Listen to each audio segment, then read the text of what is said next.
Hello, this is Dean Kernut, and welcome to the Alpha Exchange, where we explore topics in financial markets associated with managing risk, generating return, and the deployment of capital in the alternative investment industry.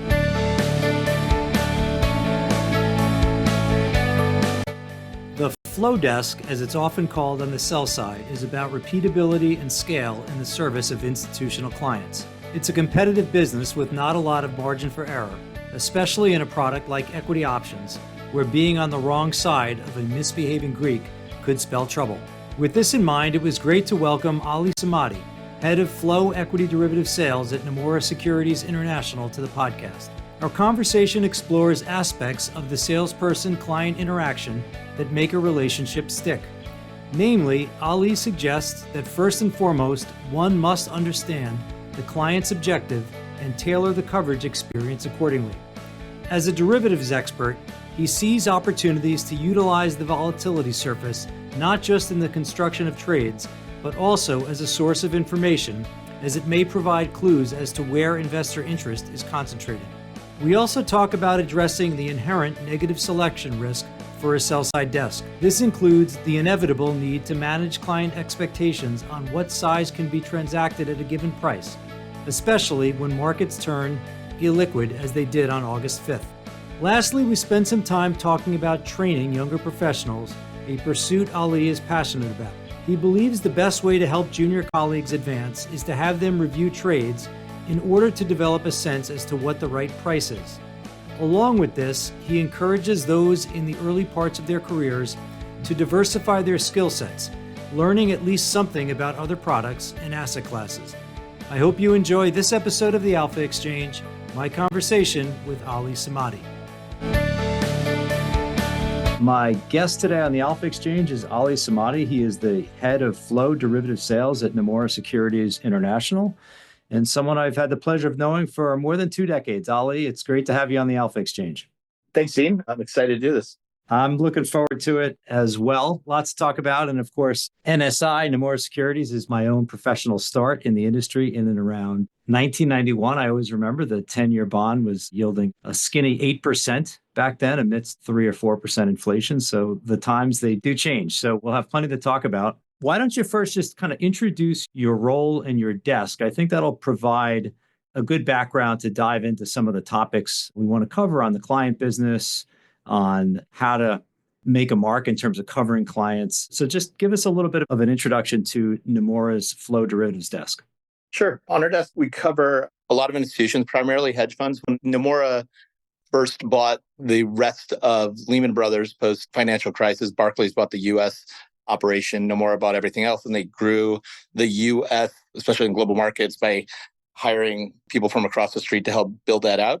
I say that only to highlight that early on, when we were a new business, a lot of it was almost primarily hedge funds with much less of the kind of larger asset managers that require you to have more of a institutional relationship, those things of that sort. Over time, we've become a much more mature business that obviously talks to a wider range of clients.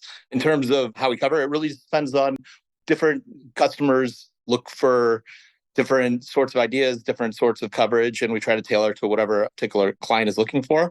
It depends on the type of institution they are, the type of strategy that they employ, the type of trades that over time you learn that they get involved in. And like I said, we try to tailor it specifically to each individual client. Yeah, so many things I think in business today are about scale. You look at Amazon, and it's just such a behemoth, realizing so many economies of scale. And that's definitely the case in the business of high finance, and specifically the flow business. You can't have too few customers. You can't have folks that just do the same thing all the time, or you'll wind up with a concentration of risks. And I'm curious, if you go back to 2009, when you got into the business, of course, there were a number of you with a lot of experience, but you were in some ways starting with a fresh book. There was one day when you did the first trade. And so take us back a little bit. It goes back 15 years ago, but that process of building up the book and trying to get to scale. I'd love to just hear a little bit more about those early days from your perspective. Yeah, like in any sort of business, especially in finance, it's good if you have two-way flow, especially on a flow desk.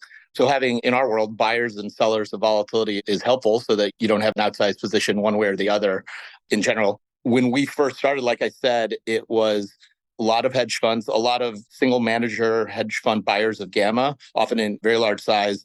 That's obviously given way to a lot more vol sellers now. The single manager hedge fund buyer of gamma, a lot of that has now morphed in just looking at how the hedge fund universe has changed into a lot more of the pod shops, centralized trading desks. So it kind of changes the relationship. It kind of changes the way you cover certain accounts over time. I'm going to date myself here because, of course, I'm not in the business of committing a firm's capital anymore, but just going back a lengthy period of time, the organizational structure, at least on the trading side, you had index and then you had these kind of sectorized books.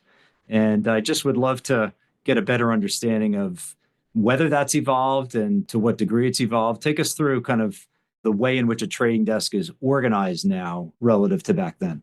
I don't think that much has changed, to be honest, in that regard. Still have an index team that's focused on index and ETF. Again, I'm just speaking for Nomura, but I think it's pretty consistent street-wide. And the people running different sector trading books, I think that hasn't really changed. I have found, and maybe I just wasn't intimately involved in a lot of the conversations early on, but especially given the surge of so much overriding flow in the single stock space, I think a lot of desks now almost think of taking down some of that flow. And the layoff community thinks of it the same way as buying single stock vol and almost just running a bespoke dispersion strategy. So there's probably more connectivity between index and single stock than maybe in years past, just because so much of the flow is one way in the single stock space. But 15 years ago, I'm not sure I was privy to those larger discussions that you might know better than me from our days at Bank of America. Well, I just finished this little 4-part series, and you'll remember the document I created a long time ago, 20 things to do before you ask for a price. And it was my little Bible on how a salesperson could be impactful to the process of trying to get the trader and the client to yes, never an easy task. And I think the kind of main idea was, how do you win on something other than just being the best price in an auction each time? That doesn't really make for a business model.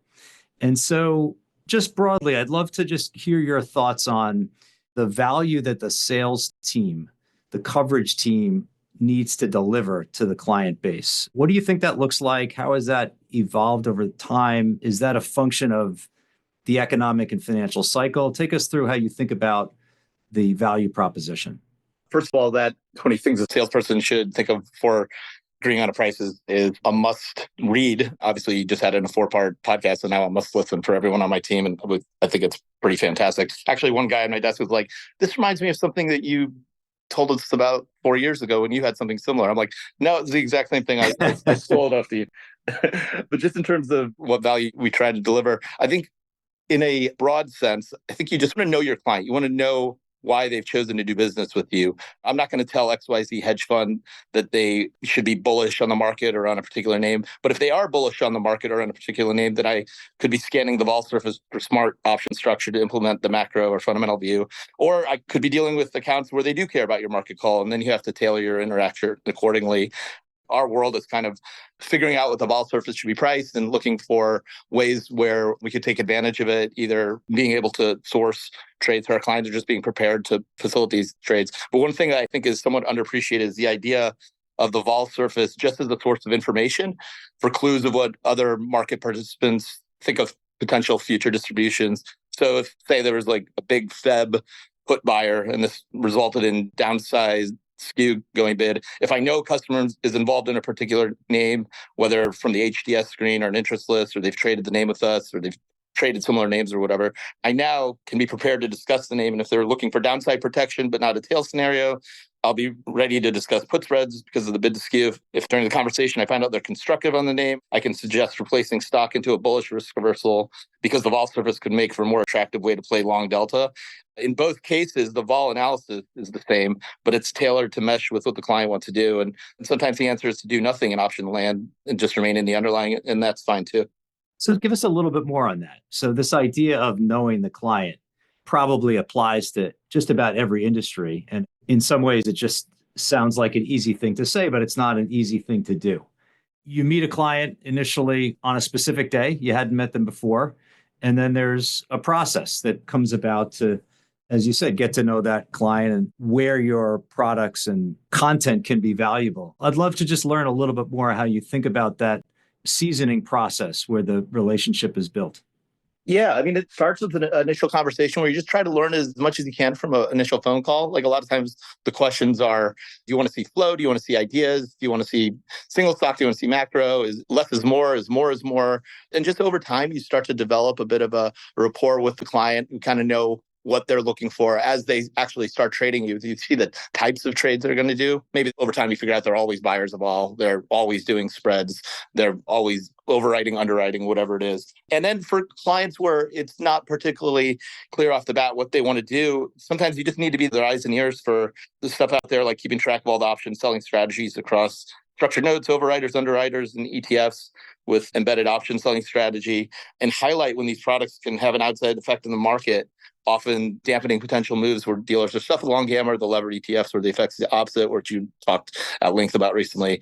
And over time, you'll get a sense if they find that information helpful, if they're looking to put on trades that take advantage of that sort of information, things like that. It's something that develops over many years or even decades.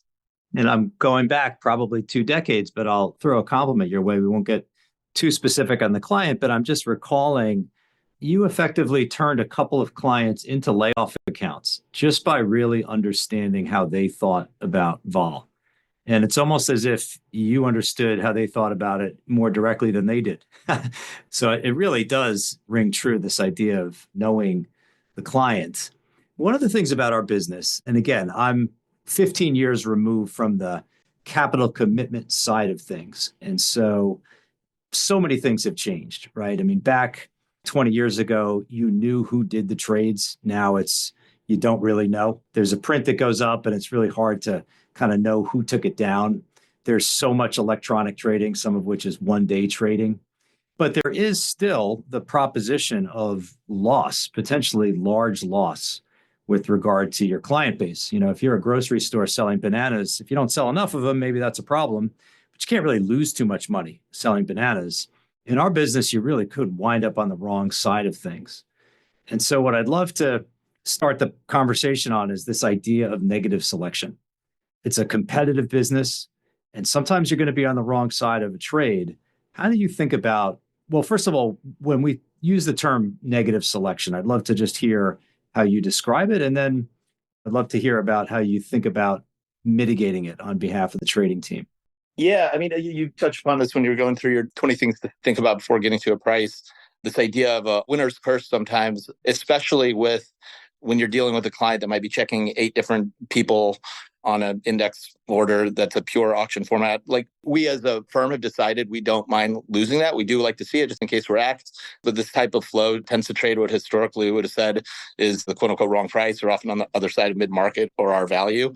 And a lot of times, if you win, you actually lose. I'll take you back to something I know you remember back at our old shop when we had clients that would send us just spreadsheets of single stocks and wanted us to quote two-way variance swap markets and all these single names. And when we visited a client and actually asked about the pricing, they said they basically got cross markets on almost every name, meaning they got a bid from one shop that was above an offer in the other shop. And that, I think, was when this idea of negative selection was most crystallized in my head. Because like, if you won, you either really had an axe or you really screwed up the pricing.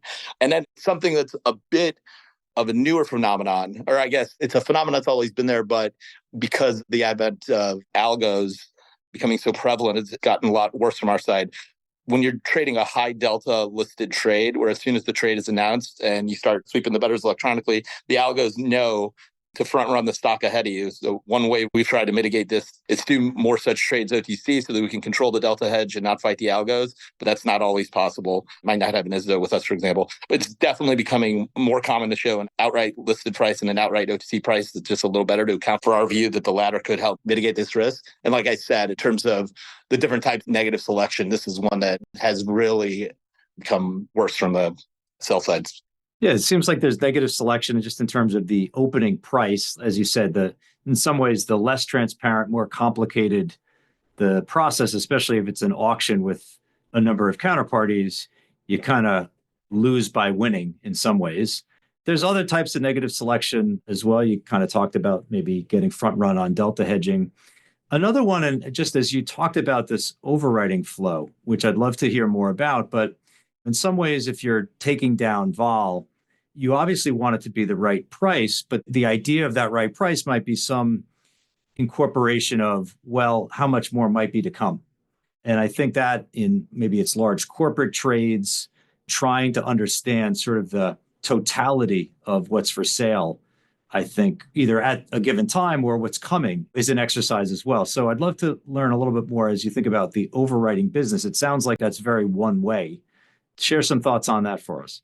Yeah, I mean, look, I'll point out what we were talking about earlier in terms of the layoff community. I think since so much the single name option supply comes from overwriters and underwriters, a lot of the layoff counterparties and a lot of sell side desks buy the single stock options and sell index vol against it and effectively are just running large dispersion strategies. Now that will allow you to hedge your net vega, but depending on how liquid the option is, a constant reload, you're obviously, if you're not doing them all and averaging in, maybe you can't do them all and you can't average in because it just becomes too big. You certainly don't want to be the first print and have it keep getting pushed against you on subsequent prints. I think that comes back to developing a relationship with your client and knowing what they're doing, asking ahead of time, like what's your total potential size so we can have that information going in. And obviously, if the client doesn't adhere by what they say from the onset on several different occasions, then we have to factor that into pricing going forward.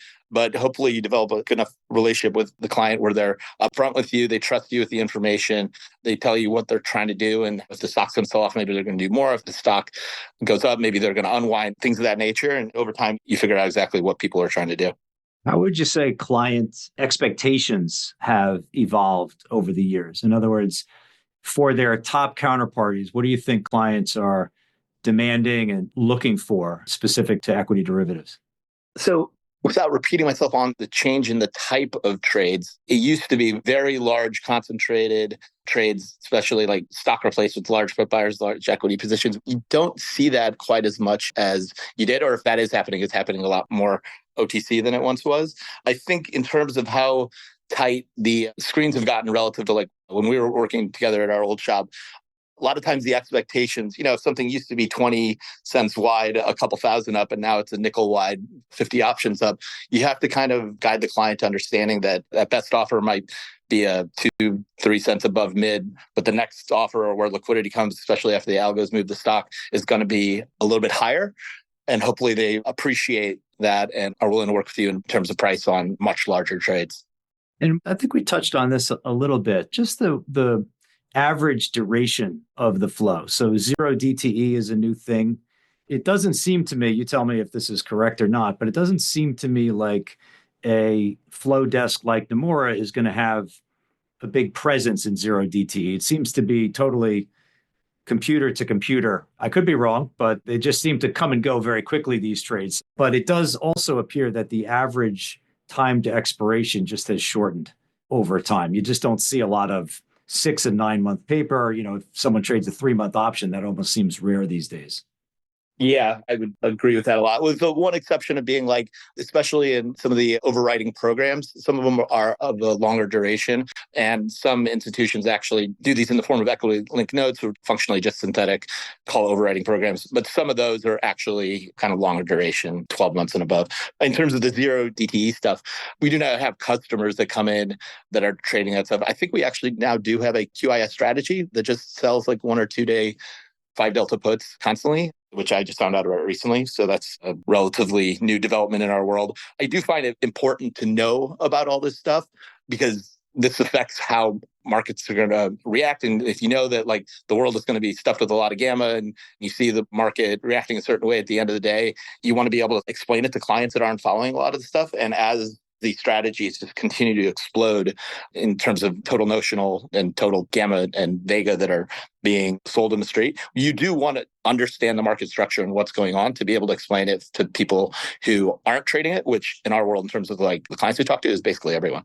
And that market structure, as you say, there's these derivatives, ETFs that embed derivatives. There's the ultra short dated options, as you said. And then there just seems to be the ecosystem of dark strategies in QIS, most of which seem to be selling vol, or at least generating risk premium. If you look at market structure and the way it kind of imposes itself on market risk, tell us what's on your mind there relative to 2009 or 2010.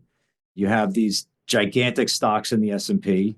You have very low correlation, but it still has been profitable to sell dispersion. What would you say the sort of state of the state is in terms of the overlay of the products themselves into the market and how that might be impacting the vol characteristics of the market? Yeah. And just to put a number on it, we estimate it's about 260 billion notional in terms of these option selling strategies across structured notes, overriders, underwriters, and ETFs with embedded option selling strategies. The number we estimate is $260 billion assets under management. And that number just continues to grow with, especially in the ETF space, that continues to grow. But we break it out in terms of the ETFs, what we think are the institutional overriders and underwriters, and a lot more structured notes, including ELNs and things of that nature. One other thing before you even get into this is you really want to appreciate how your risk profile can change in periods of low volatility, especially where a move higher in implied volatility may not only result in a negative beta market or negative P&L arising out of gamma hedging, but your Greek profile can change to where you're now short more vol than you were. And this phenomenon is most pronounced in lower vol regimes. Your vol exposure becomes like a coiled spring, which I think I'm stealing from one of your strategy notes as well in terms of that terminology. So just to really understand, which a lot of people, they just look at these strategies and how they've done over time, and more money keeps going into them. Vol continues to go lower and lower.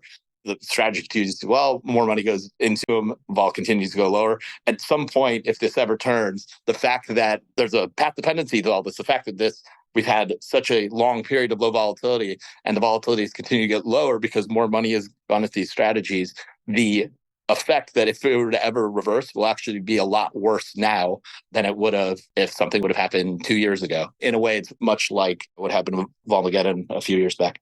It is interesting, and I certainly wouldn't have expected it to grow so much. A lot of people were saying, well, these products got larger and larger during the very lean interest rate years, 2015, 16, 17.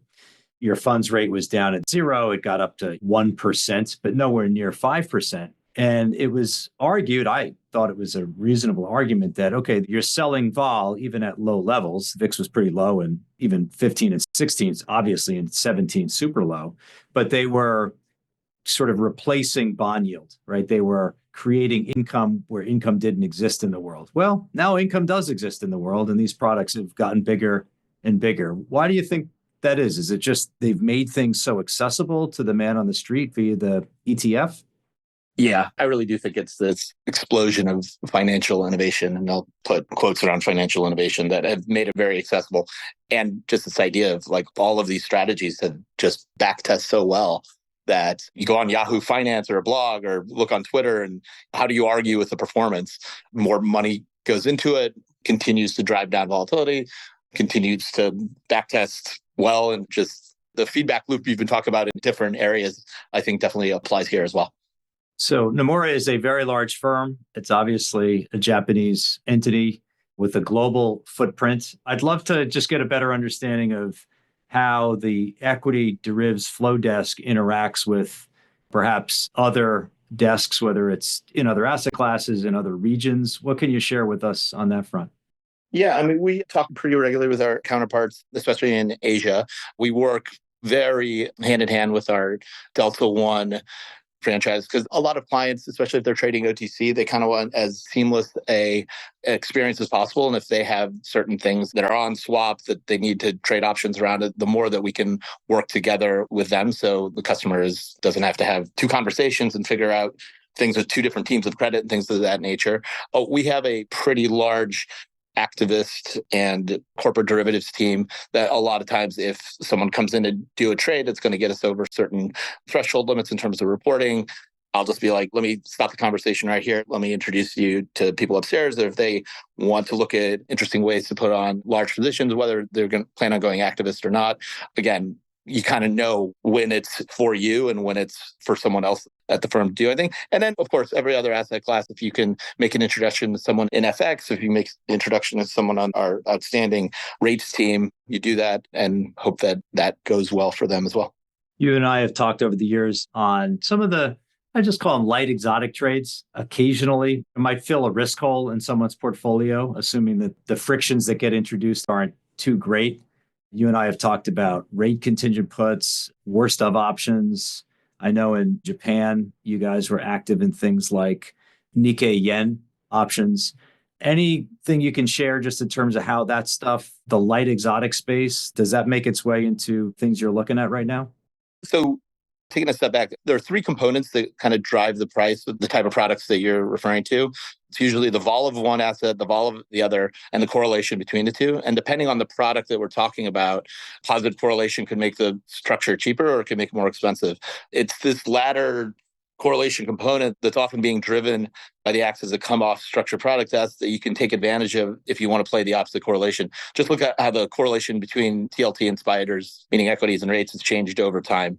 I remember a client many years ago came in and wanted to buy downside Nikkei puts contingent on a very material sell-off in the yen. And his comment was, we don't think this is going to happen, but given where the correlation was priced, this is just too cheap and we'll buy it, we'll put it in the drawer and pull it out if we need to in 2 years. And they just tried to buy as many such contingent options that they could. And again, they were really just screening for where the correlations and the axes were so one way that the underlying products that they were buying just got cheap enough so you can have this kind of different range of scenarios that you could monetize if the world happened to turn out in a certain way. Look at a lot of the Asian customers, especially, I think it was about 3 or 4 years ago, there were a lot of structured products that were the worst of call options. And without getting too granular, you were effectively selling the volatility of high vol names. And thus, these structured products, you got an enhanced coupon. Now, I wasn't out there pitching clients to do these trades. We had someone both in Asia and our floor in New York that were very involved in these trades. But I do think it's important to know the dynamics involved, especially if these result in some outsized hedging in the US listed market that you're tasked with explaining to a customer base that may not understand what's going on. These worst of call options that were pretty popular, again, I think it was about 3 or 4 years ago. They use names like Amazon and Facebook, which were popular names here, but the vol market could absorb the resultant hedging in the listed option market. But then there were names like Micron and AMD come to mind, where the listed option market went extremely bid. And if you didn't know, it was because of the structured product hedging, either on onset or during some of the unwinds, you'd be at a loss for what was going on in names you might care in. And also when you could expect the bid to vol to stop, because smarter people than me on the floor could estimate exactly how much Vega still needed to be hedged because you can keep track of a lot of stuff. So I think just the understanding of how this stuff works, understanding where correlation is being priced, but then also understanding if you needed to hedge this either on the way in or when these got knocked out, how that's going to affect stuff that you or your clients look at very regularly. I think it's important to follow this stuff. You made a really good point there as you were first describing this, which is this idea of inventory. You could have vol inventory, you could have dividend inventory that inspired a lot of the European dividend swap trades that were kind of structurally cheap. You could have correlation inventory. And so that's a really interesting concept, right? If you can get something, even if you don't think it's going to happen, if it's priced in a way that's kind of compelling, as you say, tuck it away in a drawer, it might be a couple of basis points well spent. Maybe just broaden that out a little bit with regard to how you think about the way in which the inventorying of complex Greeks, how does that come to be? Where do you see opportunities to offer that inventory as an advantage to clients? This actually makes me think of one of the first times that I really appreciated something like this. It was back in '04, and I'm sure you remember it well. We were working together and we were looking at these graphs of implied correlation versus realized correlation. And I remember we were doing a lot of these in package variant swap form in the Dow against the 30 names. And when you're trying to explain it to people who maybe don't follow stuff like this, like, why is it happening? And you could talk about the bid index vol that was around, I think at that time it was the Republican National Convention was in New York and people were concerned about the Athens Olympics and terrorism. But you also wanted to explain that why would anyone want to buy this? And you'd explain that a lot of the products, especially the ones that were coming out of Europe at the time, left dealers with kind of a natural act, both to buy index volatility, but also to buy correlation. To the extent that you can explain why a bank wants to do this, why this trade looks so good for me to do, like, what am I missing? And then the second part is the correlation that they're pricing into the structured products that they're selling to retail. They need to buy that back and they're buying it at what's an attractive level to you. And I'm pretty sure that component into the retail structured products was at a favorable level to them in terms of spread on the correlation. As you were talking about, you use the term buy it back. You get into a trade, you could get in at a favorable price. Again, the second we walk away from listed options, we're in OTC and the unwind liquidity just is less consistent. It might come and go. And I wanted to just use that as a starting point for exploring a couple of the risks that we've encountered this year. And maybe starting with August 5th, right, which is this pretty unique and pretty interesting day where the VIX, I want to say, closed at 38. It looks almost like a flash crash sort of day. Came back down as soon as it went up. Intraday, I think we're in the 50s for the VIX. A lot of it is linked to a lot of volatility that materialized in the Japanese yen as well. And so I'd love to just get some perspective from you in terms of client dialogue at that time, trades that you and team were looking at. How do you think back on August 5th? So full disclosure, I was actually in Africa the 2 weeks before that. So that was my first day back. Welcome back. Yeah. Like, what did I miss, guys? So afterwards, it seemed like a lot of commentators had a theory, like kind of in search of, no one really knew. So the people that are staring at the yen will say that it was all yen carry unwind. I know one of your recent guests talked about how it was really more of an equity vol event or the dispersion unwind. I believe he was talking about no matter what kind of triggered it, the moves in the equity vol market. I mean, that was the story. I don't think, or maybe people don't realize that the outperformance of volatility during those days was a lot more material than even during COVID in terms of like the way we think about just in terms of the outperformance of vol. So that's the bid to vol relative to the decline in spot. If you look at like graphs on this stuff, the outliers, there's a little bit in the COVID thing, but then the dot plots show like the dots around August 5th are just way outside of everything else. So over time, where you've kind of analyzed everything happened to skew and everything happened to vol and correlation, I think a previous guest of yours talked about how implied correlation actually traded up to 240. Again, I wasn't staring at it at the time, but we know that that really can't happen. So it does lend itself to the fact that this was mostly in terms of the ramifications of what happened, an equity vol event, much more than kind of in other asset classes. Yeah, I think it's probably second to Volmageddon itself in terms of a one-day VIX beta. And like February 5th of 2018, August 5th of 2024, just a real breakdown in liquidity. And the VIX went crazy because the S&P options market went crazy and really broke down. That's unsettling. So I'd love to understand a little bit more as you manage expectations in terms of leading a sales team where you have to be there for your clients, but you also have to be there for your traders, and the liquidity dynamics in the market are pretty compromised. What's that balance look like? Yeah. So for the 8-way comp auction stuff on days like that, we just passed and really focused on clients that we consider partners, people that understand that these SPX markets that were maybe $1 wide in screens are now $12 wide. Maybe we can do a really wide stop or give us a level where you're comfortable. We'll just try to work better in the market. They're kind of all staring at the same things as their screens blow out, their risk metrics blow out. So I think clients that are true partners kind of understand what's going on and appreciate the pricing, and us sticking our necks out with capital are just not going to be the same on a day like that as most other days, and go from there. I mean, it's case by case. Everyone has to understand. I mean, the best salesperson thinks like a trader, and I think the best trader, institutional flow derivatives desk, thinks like a salesperson. And it's really kind of treat each client as what's the history of the client? Have they always been partnered? If we're going to get hurt, will they work with us on the next one? Things of that nature. So this has got to be an all-time wide in terms of range of implied correlation in the S&P. So you mentioned 240. That does sound kind of high. And then as low as 10, right? What do you make of the dynamics that lead to a 10 1 month, maybe it's 13 or 14 for 3 months? And of course, the realized is 10 to 13 as well. How do you think through that? What do you think's happening?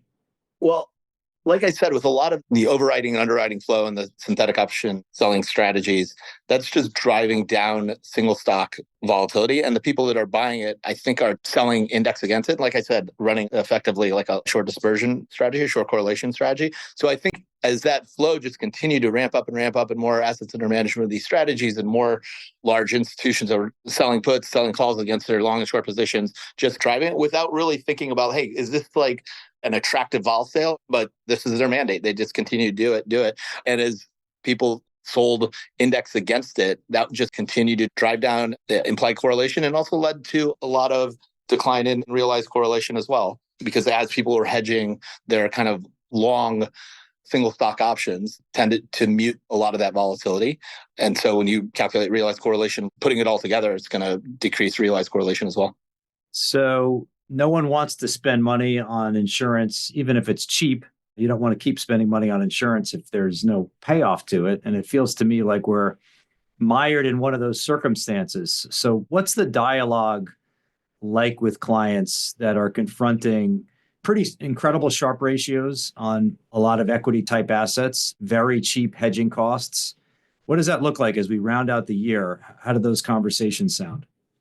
Yeah, I think people have stopped using words like it's almost too cheap. You kind of have to do it. This looks really attractive because you would probably said that when it was a vol higher, two vols higher, three vols higher. I think appreciate, like, here are the risks that you may or may not see in the market. Here are the risks you may or may not see in single names.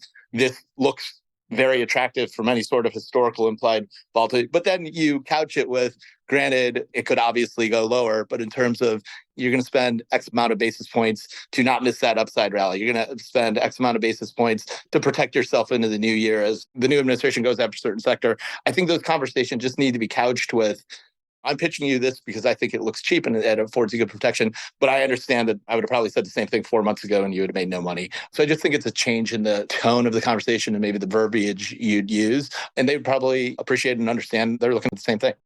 Do you think that there's a certain degree of exhaustion from the client base where, in fact, I was just in Boston for some meetings yesterday, and as I walked out the door, the client made the point that they were effectively realizing alpha by not hedging, right? Every day you don't spend the money, you've pocketed the premium that you otherwise would have parted ways with. Is there a sense of exhaustion on kind of owning protection even at cheap levels? I think for people who use the option market to protect to the downside, I think it's probably the case. Some of these upside trades have been just great in terms of like what the pitch is. Hey, you don't want to miss the end of year rally and be 10% behind your benchmark because you didn't have exposure to the upside. I think like buying cheap upside spider calls or IWM calls or Q calls or whatever it is, those have been somewhat easier pitches. But in terms of people who generally use the option market for downside protection, I would certainly say that's the case in terms of exhaustion.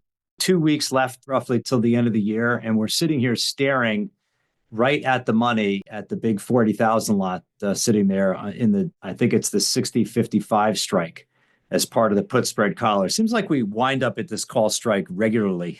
Yeah, it's incredible. Every 3 months. Every 3 months, but it becomes an intensifying gamma situation, at least that trade in isolation. Where do you come out on just the overlay of gamma into the market these days from a local standpoint? It matters because people believe it matters, or is it truly the case that the dealers are going to be tripping over themselves to effectively hedge this gigantic call option and mute the vol in the process? Yeah, I mean, there's obviously that particular structure of that particular strategy, but I think it's just this idea of just knowing the overall market structure so you can, especially ahead of time, kind of understand what could be coming from all these rule-based products in the market. And it's not just something like that ETF and the listed hedging that happens, but CTAs, vol control, that can really add fuel to any sell-offs if we were to ever sell off materially. I mean, you always want to know, like, hey, there's going to be a lot of large, long dealer gamma, and here's how much we estimate in terms of the dollar notional that the dealer universes need to buy or sell. Now, it's really up to the client to determine whether that's a big number, that's a small number. I mean, when it gets to $12 billion per 1%, I tend to think that's a pretty important thing. You also don't want to oversell it. You want to make sure they understand that there are competing structures out there that could net out some of that gamma in terms of like some of the stuff that's going to lead dealers to be shorter gamma.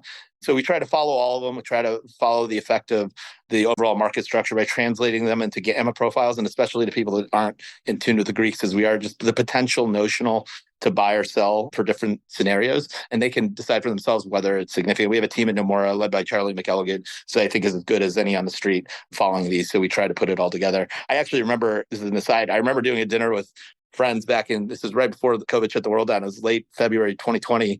And the markets had really started to sell off on COVID worries, but before the world came to a halt. So you could still meet your friends for dinner.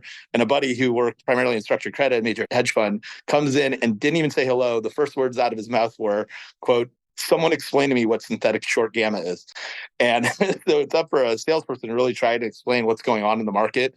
Maybe even if someone has no interest in trading equities or equity options with you. But the more you can like provide the color of what's going on behind the scenes with a lot of these strategies that have no human making choices of what they're going to do. They're just rules-based, mechanical trading. It paints a picture that I think can be helpful to clients. Yeah, I think the mechanistic trading and the way it overlays, whether it's an amplifier or a reducer of vol. I think these are absolutely exercises really worth doing. It's vast. It's hard to truly get your arms around. I mean, a lot of the estimates I see maybe don't include VIX. I think you got to include VIX. Obviously, we have really no ledger on OTC exposures. And when I say OTC, I mean OTC institutional. The retail structured products got some funky Greeks in them, the leverage ETF complex, and then the way in which these trades are implemented. So short straddle is part of a dispersion trade where single stock vol is bought. That's very different than just a naked short straddle, the hedging. So yeah, it's super interesting. One of the things that I think is, especially when you try to teach younger people on the desk, is that the Greek profile is always changing. It's not this static, which I found is something that's hard for people to grasp, especially early on in your career. It's related to this idea that you have a certain risk now, but this risk can change materially, can flip. You just have to be aware and cognizant of all these different forces at play and how, if X happens, Y can happen, and be prepared for it. So I'd love to talk just about the election in terms of its impact on pricing. So we had, as expected, a pretty big vol risk premium going into the election. It came undone. VIX was at 20 right before, came back down to kind of 14. We're sitting there now in that 13, 14 handle range. A lot of other asset classes experienced the same thing. Rate vol, FX vol, same exact thing. Once the election came into the window of pricing, vol got bid. And then once the election came and went, vol came down a bit, or came down a lot, I should say. So Trump is coming back into office. In 2016, when Trump won, everybody was expecting a very chaotic 2017.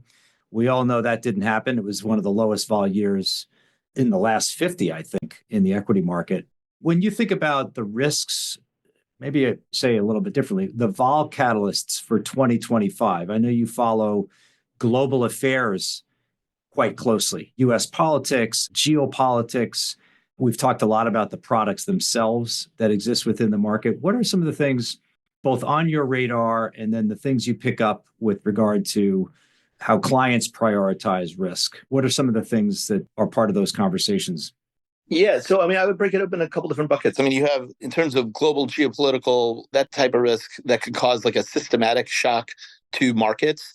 That's when you start thinking about index hedging. But I think a lot of times when you just start getting granular in terms of government policy, especially in the US, or maybe the tariff policy and how it relates to other countries, you start thinking of different sorts of risk, because now you're talking about idiosyncratic names. There are going to be winners and losers. Maybe certain sectors are going to go up, certain sectors are going to go down. And that could push your hedging towards more single names, because again, if you have certain sectors going to go up, certain sectors going to go down, depending on their weightings of the S&P, that's going to mute realized correlation. So then index vol is not going to be a very good hedge. So you talk to a client, you try to get their view on what are they worried about. Are they worried about Russia really amping up the war with broader Europe? That's going to cause you to think of a certain type of hedge. But if they're worried about, well, I think tech is going to rally and I think energy is going to rally, but I think all these other sectors are going to sell off. Now you don't really want to pitch any sort of larger index trades. Now you're looking for more specific stuff within certain names and certain sectors. Well, let's finish this off, maybe take a little bit of a detour here, away from markets, away from the business of running a flow desk and managing interaction between clients and traders, and talk about kind of a favorite subject for me, and it sounds like for you as well, which is just training young folks. One of the things that you mentioned, COVID, I mean, obviously just a tragic circumstance for the world, for families, changed the way in which we interact professionally.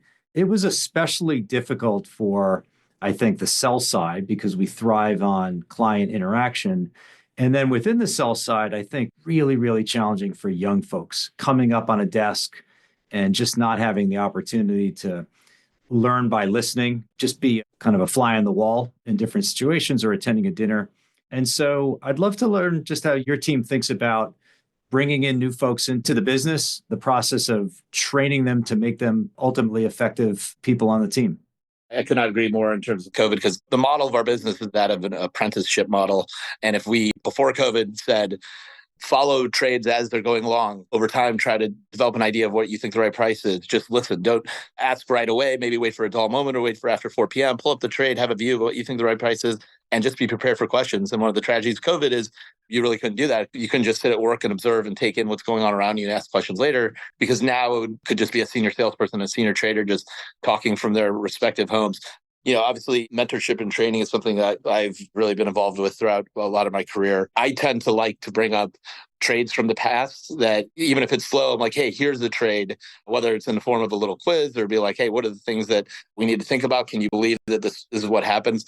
Because 20 years of looking at different situations. And I think the really unique outsized trades that really make you consider different types of risks and ones that they hadn't thought of and would have never thought of, I think are really helpful in terms of training. We do a boot camp for all our juniors, not just on our floor, but I think it's open to people across different asset classes and different parts of equities, and try to bring up as many of these that are both current and from our careers to think of. One that comes to mind, several years back, we had a customer come in and wanted to buy, I think it was like a 3-month 25 delta call, and not very illiquid name, OTC. And we were working stocks. There's no one delta risk. It was a pretty outsized trade for the names. The trade cleared a couple of vols above screens.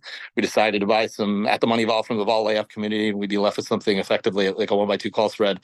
Client was buying, I remember the numbers exactly. It was around 40,000 options and a name that traded like 2 to 2.5 million shares a day. So while the Greek profile on day one was pretty benign, if we got to that short strike on expiry, we could be dealing with a serious scam situation, potentially 1 to 2 days of average daily volume that could, emphasis on could, not from day one, but at expiry, be needed hedge.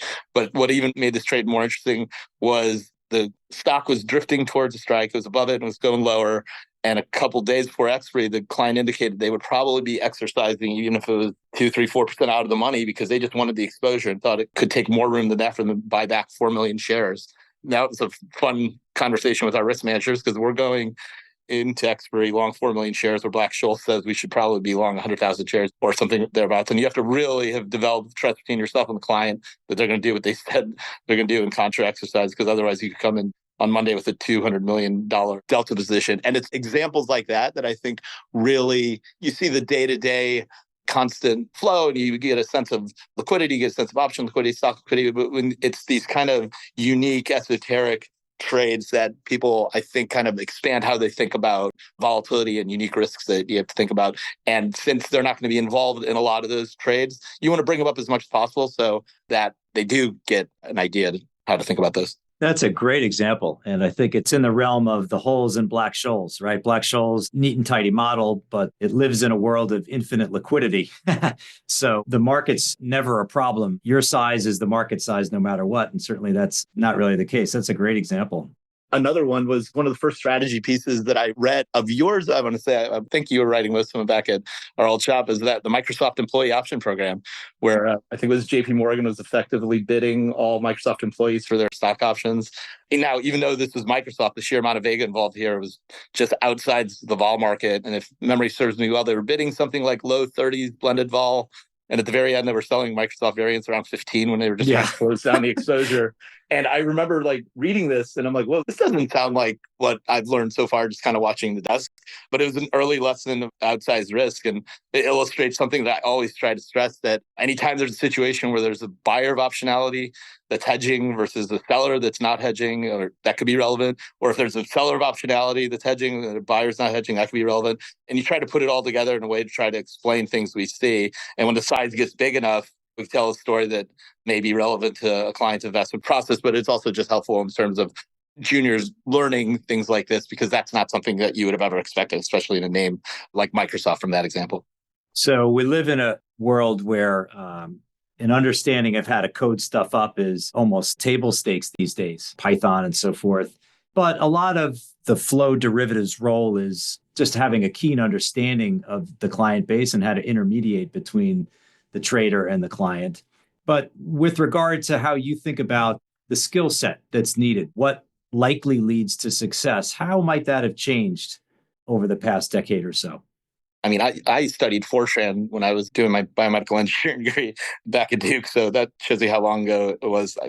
The tools that they have now are just so much better than when I was starting my career, back when I actually knew how to use Excel. Now we have, aside from the coding, we have these fancy scenario analysis tools. We have all data analytics. We even built a client diagnostics tool that helps us analyze trades we've done with clients and also missed trades to help us determine how to hedge for different accounts. I think it's a bit of a double-edged sword, as sometimes you become overly reliant on plugging in new numbers and not trying to visualize it yourself. You had a recent podcast with the gentleman from Susquehanna Parallax, who has the Moon Tower Substack, whose name escapes me right now, where he discussed the stock training program and how they learn to have a very good sense of what options are worth and the rough delta by just conceptually thinking through the interplay between spot, timed expiry, and implied volatility without using any tools, just figuring it out in their heads. Now, I'm not saying that junior members of the team should be stupid and not use the tools available to us now, but you also don't want to be too reliant that you miss out on developing some of these skills that maybe us old timers developed along the way. But really, the biggest thing I tell them is your career is on you. We're here to help, but it's really up to you to develop as many tools in your toolkit as possible, because you don't know whether you're going to be an institutional flow derivative sales trader for your whole career, whether you're going to work in other asset classes, you're following macro, maybe owning one sector, maybe you'll go to the buy side, maybe you do some work in a cross asset capacity, maybe you just sit on the beach and trade your PA. So the more reps, the more ideas, the more questions. I think that just like in any apprenticeship model, I think that's the best way to help your career. Well, Ali, it's been a pleasure. I'm glad you took me up on the ask to be a guest on the Alpha Exchange. It was great to catch up, and I'm sure our listeners will enjoy the insights. I just want to thank you for everything you've done for me in my career. You took a shot on someone that on paper probably did not make any sense to do so. And if my dad could have talked to you 20 years ago, he probably would have punched you in the face because he didn't understand why his son was deciding to walk away from a seemingly successful, albeit new law career. And not sure back then how the career change objectively made sense. I won't forget your pitch, even after I told you I didn't even know what the ticker to Microsoft was. You just said, you'll know the math better than most, and I can teach you the rest. And hopefully that's worked out and I've mostly made you proud. You've been listening to the Alpha Exchange. If you've enjoyed the show, please do tell a friend.